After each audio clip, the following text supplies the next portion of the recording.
I want to ask you a question before the other question I was going to ask you, which is about your dastar. What is your connection with your turban? Everything. Everything. What does that mean? I mean, it's without my turban, I am incomplete. I mean, I cannot go outside without my turban. The only time you'd ever see me with not wearing a turban is when I'm training in the gym. I've got a patka on. Even then, I have to have a patka on. I've got a hoodie on, and then I go to the gym and I come back, and I don't go out in public without a turban. I just don't do it. If I'm on holiday and I'm in the sea or in the pool, I wear a patka. But for me, it's everything. It's my crown. It's my identity. It makes me proud. I stand out. Without this, I will be totally lost. And how have you found being a turban businessman? How have you navigated in those spaces where I'm sure there's not many other turban wearing people?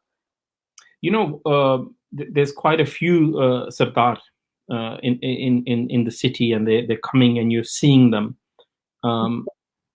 But in the business, when I'm there, and if I'm the only Sardar in the boardroom, I am taking over that boardroom just for the sheer fact that my dastar, my crown, is giving me that power and the confidence it gives me. I mean, every morning when you get up to tie your turban, and it gives you the opportunity to look in front of the mirror, and you connect with your God.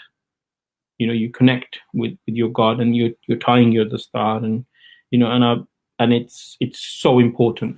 And I just wouldn't keep on saying that, because for me it's meant a lot. It's made me who I am today. It's all about who I am today. Is everything to do with my dastar. That's a beautiful answer. Thank you for sharing that.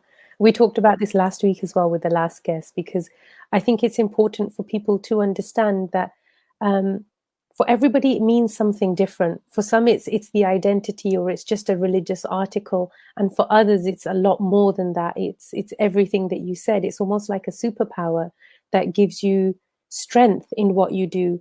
Others who haven't built that connection, it can become an obstacle almost, where they feel that they're treated differently in a negative way. What advice use that. Anybody who uses that as an excuse, then I don't want to say it, then they don't deserve to wear a turban, because to wear this, you are blessed. It's a proud thing. It's a gift. It's a crown. It's your crown. I mean, it's been coming on since the time of the Babylon. It's not just the Sikhs that wear this. Every religion, you look at them, their sign of respect is to cover their head.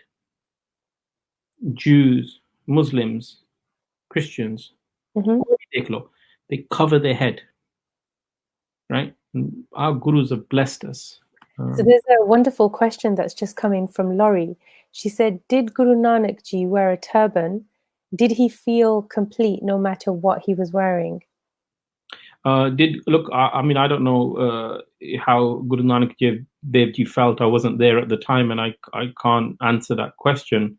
But I can assure you, he did have his head covered, and I think he used to wear a kulla at the time, and then kulla was a different style of turban, but his head was covered, and his head was definitely covered. I can assure you, because I have some original art going back. I do collect a bit of Sikh art, and I do have some original arts and pictures of Guru Nanak Dev Ji and Mardana, when they was on their travels, and he used to wear a kulla on the top of his head, and that was a way of covering your head. And I don't think he would have felt incomplete. But then let's fast forward it to Guru Gobind Singh Ji. I mean, who created the Khalsa. I mean, for him, it was all about this. So, you can't isolate the religion by just looking at what one guru did. We've got 10 gurus, and we have to take it all as a package. Thank so you. I hope that answers your question, Larry, but I'm sorry, I wish I was there. Don't we all? I think I would have been I'd be blessed. I think, like as I was saying, that the turban means something different to each of us who wear it, and ideally we all want to be able to foster a deep, profound connection in the way that you've just described. And if you're not there yet to understand what that relationship is, then explore it and know what your crown means for you, because that's how it was intended. And I totally agree with everything that you just said, Peter, that it is it's an article that's been used in different ways by all spiritual practitioners that we read about in history. So I think that there is a purpose, and we still have to go on that journey to figure out what it is if we're not there yet.